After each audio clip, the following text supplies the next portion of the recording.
The chains rattled against Lilith Donovan's raw wrists as she stared through the barred window at the purpling dawn sky, knowing this moment was her only chance.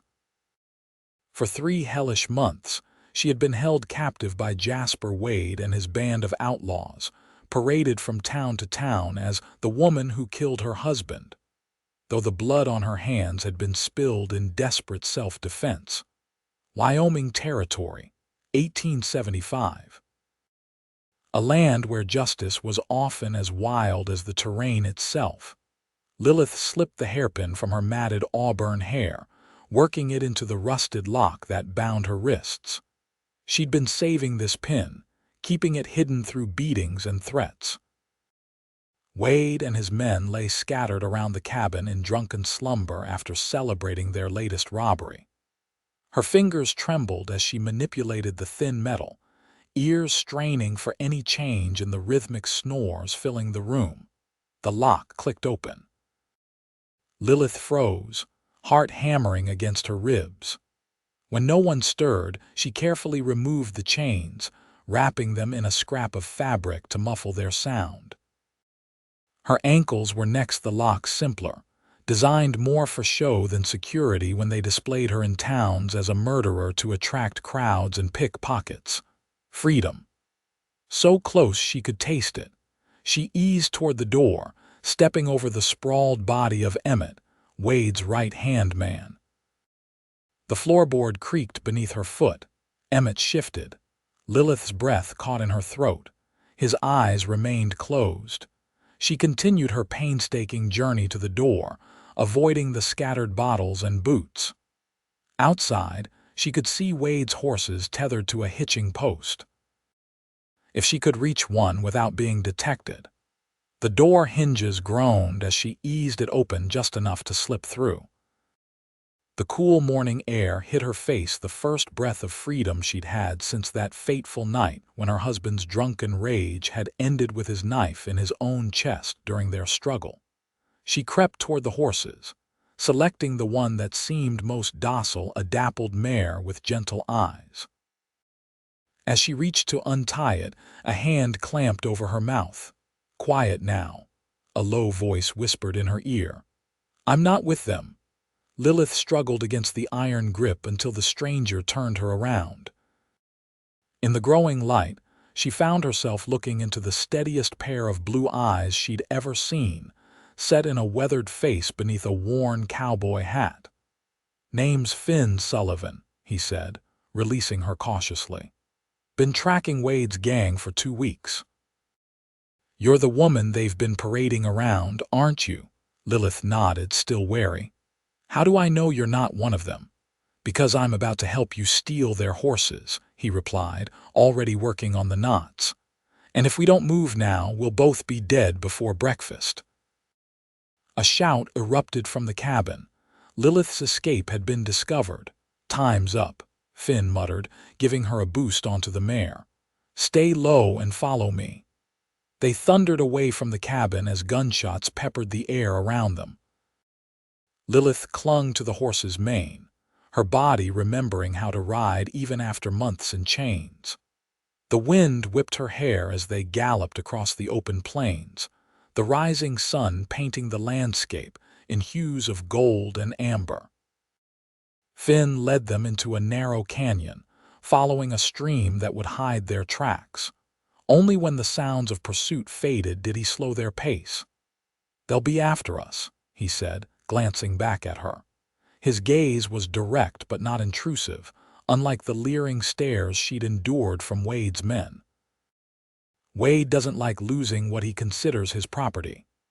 "I'm no man's property," Lilith said, the first words she'd spoken freely in months. Her voice sounded strange to her own ears, stronger than she expected. "No, madam, you certainly are not." A ghost of a smile crossed his face.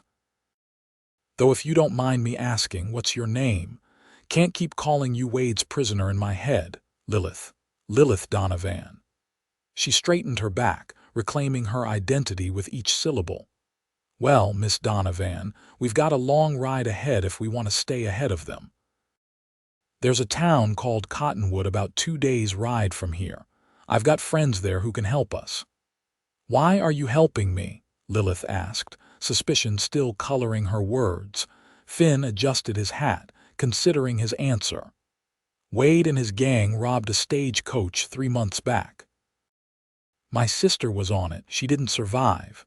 His jaw tightened. "Been hunting them ever since." Lilith nodded, understanding vengeance all too well. "I'm sorry about your sister, and I'm sorry for whatever you've endured." His eyes flicked to the raw rings around her wrists. "No one deserves to be chained like an animal." They rode in companionable silence as the sun climbed higher. Lilith found herself studying Finn's straight back, the easy way he sat his horse, the vigilant scanning of the horizon. He couldn't be more than 30, but his eyes held the weight of someone who had seen far more than his years suggested. "We'll rest here for a bit," Finn announced as they reached a small copse of cottonwoods beside a stream. "Horses need water, and I reckon you could use some too." Lilith slid from her horse, her legs buckling beneath her. Finn was at her side in an instant, strong hand steadying her. "Easy now," he murmured. "You've been through hell." "I can manage," she insisted, though she allowed him to guide her to a flat rock by the stream. Finn handed her a canteen. "Drink slow. Too much too fast will make you sick." She sipped the water, savoring its coolness. "How did you find me?" "Wade's gang has been moving constantly. I've been tracking them for weeks, picked up their trail outside of Laramie." Finn crouched by the stream, refilling his canteen. "Almost lost them near the Bighorns, but then I heard talk in a saloon about the murdering woman they were showing off. Figured that wasn't right. They've been using me to distract crowds while they rob them," Lilith explained bitterly. "A woman who killed her husband draws quite an audience." Finn's expression darkened. "Did you kill your husband?" Lilith met his gaze unflinchingly. "Yes, he was drunk as usual. Said he was going to teach me a lesson for burning his dinner." Her fingers absently traced the scar along her collarbone. "He came at me with his knife. We struggled. The knife ended up in his chest instead of mine." "Self-defense," Finn observed. "The sheriff in our town was my husband's drinking buddy. He didn't see it that way." She swallowed hard. "I was waiting for trial when Wade's gang broke into the jail during a robbery. Took me as a souvenir."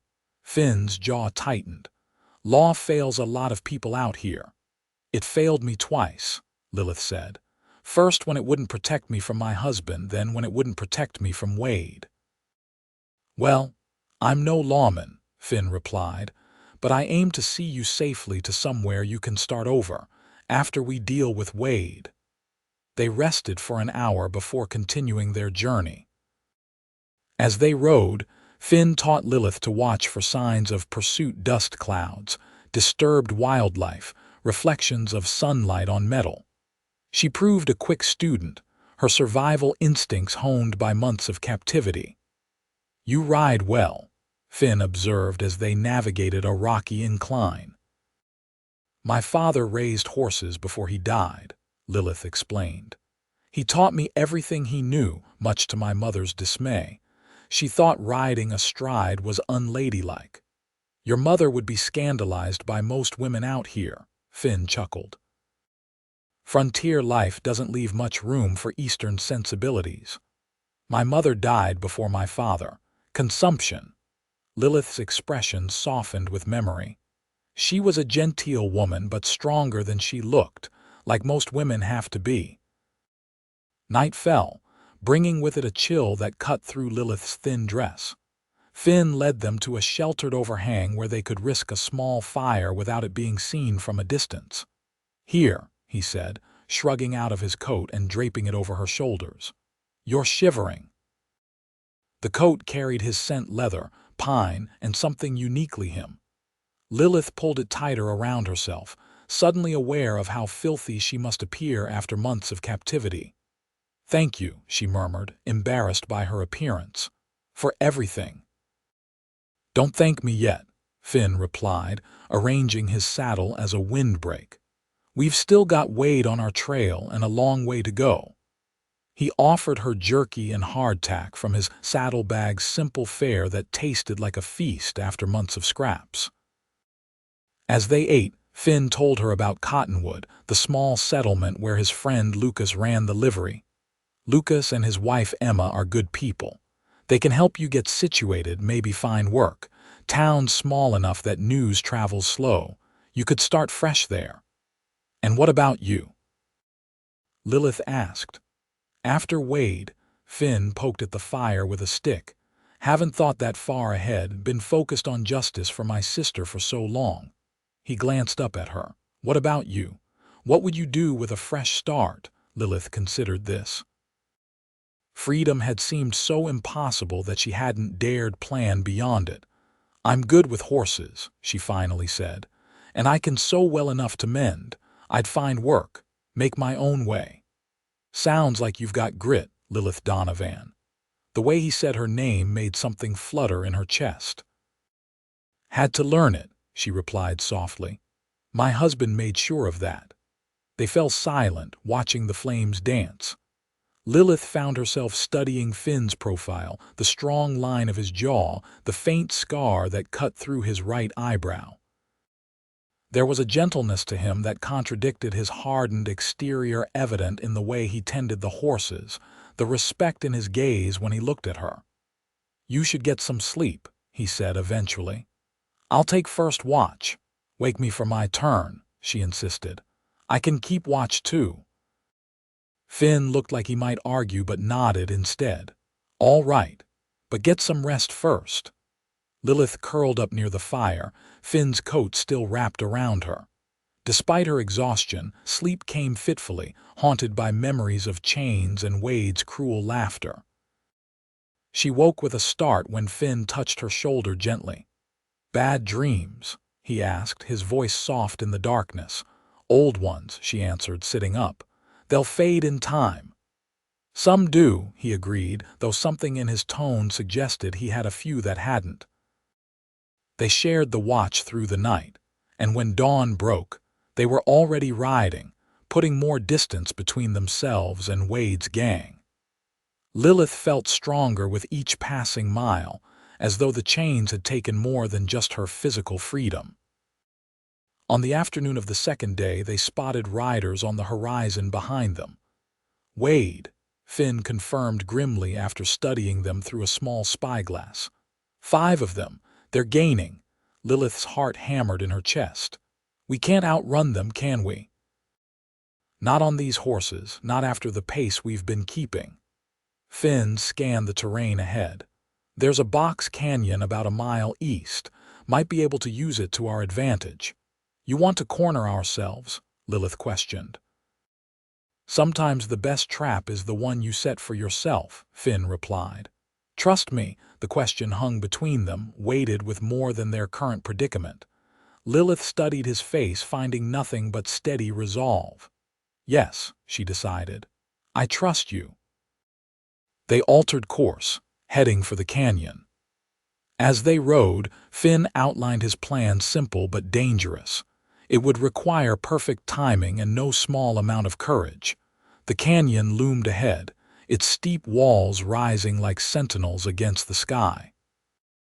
They entered its narrow mouth, the horses' hooves echoing against stone walls. About halfway through, Finn halted. "This is where we make our stand," he announced, dismounting. "Help me gather some brush and dead wood." Together they built a hasty barricade, piling brush and branches across the narrowest part of the canyon. Finn doused it with oil from his saddlebag. "When they enter the canyon, we'll light it," he explained, checking his rifle. "The smoke will disorient them, and the passage is too narrow for them to ride through side by side. It'll funnel them right to us." Lilith nodded, accepting the pistol he offered her. "I've used one before," she said in response to his questioning look. "My father insisted I learn." "Smart man, your father." Finn positioned himself behind an outcropping of rock. "When this is over, I'd like to hear more about him." The gesture wasn't lost on Lilith, a promise that there would be a future beyond this moment. She took her position on the opposite side of the canyon, hands steady despite the danger. They didn't have to wait long. The sound of approaching horses echoed through the canyon, along with Wade's booming voice. "I know you're in there, Sullivan. Give me back my property and I might let you live." Finn's jaw tightened, but he held his position. He caught Lilith's eye and raised 3 fingers. 2. 1. He fired a shot into the oil-soaked barricade, which erupted into flames. The fire spread quickly, sending plumes of thick smoke billowing toward the entrance where Wade and his men were now halted, cursing at the unexpected obstacle. "It's just fire and smoke," Wade shouted. "Push through it." 2 riders charged through the flames, coughing and disoriented. Finn's rifle cracked and one fell from his saddle. Lilith aimed carefully and fired, striking the second man in the shoulder. He tumbled from his horse, howling in pain. Wade and his remaining 2 men pressed forward more cautiously, using the smoke as cover. Gunfire erupted from both sides, bullets ricocheting off stone. A bullet grazed Finn's arm, tearing through his shirt. He barely flinched, returning fire with deadly accuracy. Another of Wade's men fell. "You're running out of gang, Wade," Finn called out. "And you're running out of bullets, Sullivan," Wade retorted. Lilith counted her remaining shots. 3. She had to make them count. Through the clearing smoke, she spotted movement to her right, Wade's last man attempting to flank them. She pivoted and fired twice. The man clutched his chest and collapsed. The canyon fell silent except for the crackling flames. Finn and Lilith exchanged glances, both aware that only Wade remained. "It's over, Wade," Finn shouted. "Throw down your gun." A shot rang out, splintering the rock near Lilith's head. She ducked, heart pounding. "I'll kill her before I let her go," Wade's voice echoed through the canyon. "She's mine." "I was never yours," Lilith called back, her voice stronger than she expected. "And I never will be." She moved from her position, ignoring Finn's urgent whisper to stay put. Step by careful step, she advanced toward where Wade was hidden. "You want me?" she challenged. "Here I am." Wade emerged from behind a boulder, pistol trained on her. His face was streaked with soot, his eyes wild with rage and desperation. "You ungrateful bitch," he snarled. "After I saved you from hanging." "You saved nothing," Lilith replied coldly. "You just traded one prison for another." Wade's finger tightened on the trigger. "If I can't have you," the report of Finn's rifle drowned out the rest of his threat. Wade staggered, a look of surprise on his face as he dropped to his knees. His pistol fell from nerveless fingers as he toppled forward. Silence descended on the canyon. Lilith stood frozen, staring at Wade's motionless form. It was over, truly over. She felt Finn's presence beside her before she saw him. His hand found hers, warm and solid. "You all right?" he asked softly. Lilith nodded, unable to speak past the lump in her throat. 3 months of terror and captivity ended in a moment of violence. She should feel triumphant, or at least relieved, but all she felt was hollow. Finn seemed to understand. He gently tugged her away from Wade's body back toward their horses. "We need to move," he said. "The shots might attract attention." They collected the outlaws' weapons and money, leaving the bodies for the scavengers. It was frontier justice, harsh but necessary. By nightfall, they had put several miles between themselves and the canyon. They made camp beside a small stream, both exhausted from the day's events. Finn tended his wounded arm while Lilith built a fire. "Here," she said, taking the bandage from his fumbling fingers. "Let me." He submitted to her ministrations, watching her face as she worked. "You saved my life back there," he said quietly, drawing Wade out like that. "And you saved mine," she replied, securing the bandage. "Seems we're even." "Nothing even about it," Finn disagreed. What you did took courage. Most men I know wouldn't have stood their ground like that. Lilith's fingers lingered on his arm. I'm tired of being afraid, she admitted. Tired of running. Their eyes met over the flickering firelight, and something shifted between them, something that had been building since that first dawn when he refused to look away from her plight. Cottonwood's still a day's ride, Finn said, his voice rougher than before. But after today, I reckon Wade's gang won't be troubling anyone anymore. What will you do now? Lilith asked. Your sister has her justice.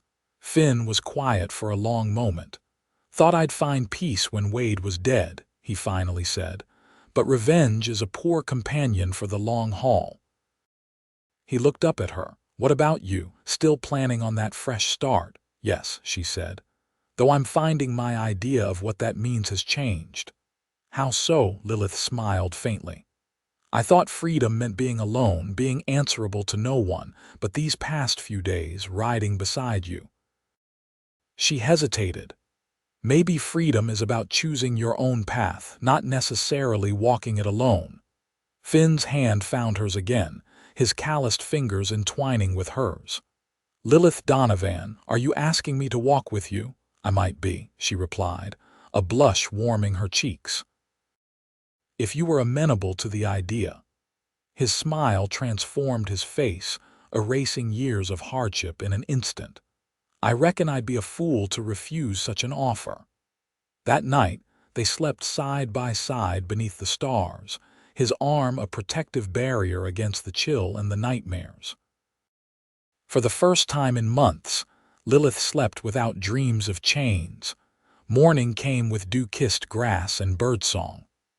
They rode together toward Cottonwood, no longer hunted, no longer bound by vengeance or captivity.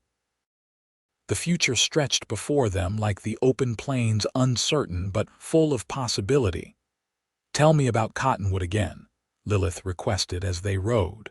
About your friends there. Finn described the small settlement nestled in a valley, the general store run by a widow named Mrs. Holloway, the saloon that doubled as a meeting hall, the one-room schoolhouse where Emma taught the local children. It's not much compared to the big eastern cities, he admitted. But the people look out for each other. It's a good place to put down roots. Sounds perfect, Lilith said sincerely. After the chaos of her life, simplicity held immense appeal. They arrived in Cottonwood as the sun began its descent, casting long shadows across the single street that formed the town's center. Curious eyes followed them as they rode to the livery at the edge of town. Lucas, a barrel-chested man with a jovial face, emerged from the stable, his expression lighting up at the sight of Finn. Sullivan, thought you might be dead by now, he called, striding forward to clasp Finn's hand. Not for lack of trying, Finn replied with a grin, dismounting. He helped Lilith down, his hands lingering at her waist. Lucas, this is Lilith Donovan. Lilith, my oldest friend, Lucas Mercer. Lucas doffed his hat. Madam, any friend of Finn's is welcome here. Thank you, Lilith said, smoothing her tattered dress self-consciously. Wade's gang won't be troubling anyone anymore, Finn informed Lucas quietly. But Miss Donovan has had a rough time of it. She needs a safe place. Understanding dawned in Lucas's eyes. Emma will be glad to help.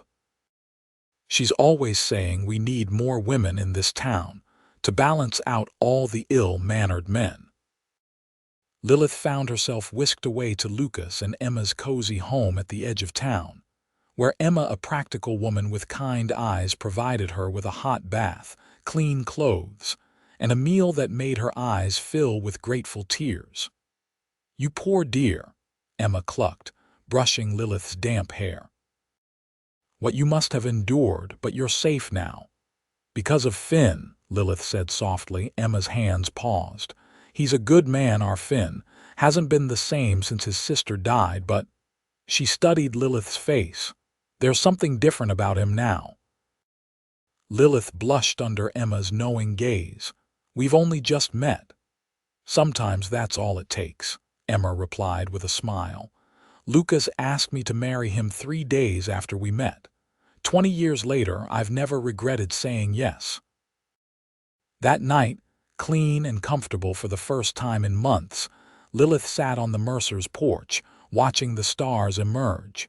Finn joined her, freshly shaven and wearing a clean shirt that emphasized the breadth of his shoulders. "You look different without trail dust," she observed. "As do you." His gaze was appreciative but respectful. "Emma said you might stay on and help at the schoolhouse. She's been wanting an assistant." "She mentioned it," Lilith confirmed. "It seems like good work." Finn nodded, his eyes on the distant mountains. "I was thinking I might stay too. Lucas offered me a partnership in the livery." "Oh," Lilith tried to keep her tone casual. "No more bounty hunting." "No," he said firmly. "I've had my fill of living by the gun. Time to build something instead of hunting men down." Silence stretched between them, comfortable yet charged with unspoken possibilities. "Lilith," Finn began, turning to face her. "I know it hasn't been long and you've been through more than anyone should endure. You deserve time to find your footing, to decide what you want." "I know what I want," she interrupted softly. "I've known since that morning when you refused to look away when everyone else did." Finn's eyes, so steady and true, searched hers. "I don't have much to offer yet. A partnership in a livery, a small cabin Lucas says I can fix up." "I don't need much," Lilith replied. "Just freedom, just truth. Those I can promise." He took her hand in his. "And this, I will never chain you, Lilith Donovan. Not with iron, not with words, not with expectations. You ride beside me as an equal or not at all." Tears pricked at her eyes. After so much cruelty, his simple declaration of respect felt like the greatest gift. "That's all I've ever wanted." Under the vast Wyoming sky, Finn Sullivan kissed Lilith Donovan for the first time gently, as if she might break, then more urgently when she responded with the fire that captivity had never extinguished. His arms around her felt nothing like chains. They felt like shelter. They married 2 weeks later, with the whole town turning out for the celebration. Emma had sewn Lilith a simple white dress, and Lucas had polished his good boots to stand as Finn's best man. They spoke their vows beneath the cottonwood tree that gave the town its name, promising to face whatever came together. The cabin Finn had mentioned turned out to be a sturdy structure needing only minor repairs. Together they made it a home, adding curtains at the windows and bookshelves for the volumes Lilith ordered from back east. She assisted Emma at the schoolhouse 3 days a week, discovering a talent for teaching that brought her unexpected joy. Finn's partnership with Lucas flourished, his knowledge of horses bringing customers from neighboring settlements.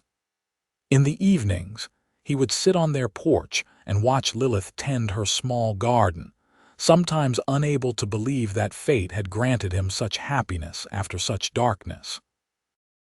The nightmares still came for both of them. Occasionally Lilith would wake gasping, feeling phantom chains on her wrists. Finn would jerk awake, his sister's name on his lips. But they learned to soothe each other back to sleep, to chase away the ghosts of their pasts with whispered assurances and gentle touches. A year after their wedding, as autumn painted the cottonwoods gold, Lilith placed Finn's hand on her slightly rounded belly. "Are you sure?" he asked, eyes wide with wonder. "Emma confirmed it yesterday," Lilith replied, her smile radiant. "Spring will bring more than just flowers this year." Finn gathered her into his arms, his joy too great for words. From captivity to freedom, from solitude to family, their journey had been as wild as the land they called home. That night, as they lay entwined beneath a quilt Emma had made for their wedding, Finn traced the fading scars on Lilith's wrists with tender fingers. "You ever regret it?" he asked quietly. Taking a chance on a stranger at dawn, Lilith turned in his arms, pressing her lips to the scar that cut through his eyebrow. "Never," she whispered. "That dawn was the first day of my life, the day I broke free and found you the man who refused to look away." Outside their window, the Wyoming wind sang through the cottonwoods, carrying their whispered promises into the vast, star-strewn sky, promises of freedom, of equality, of a love that had begun in the chaos of escape, but would endure long after the dust had settled on the wild frontier.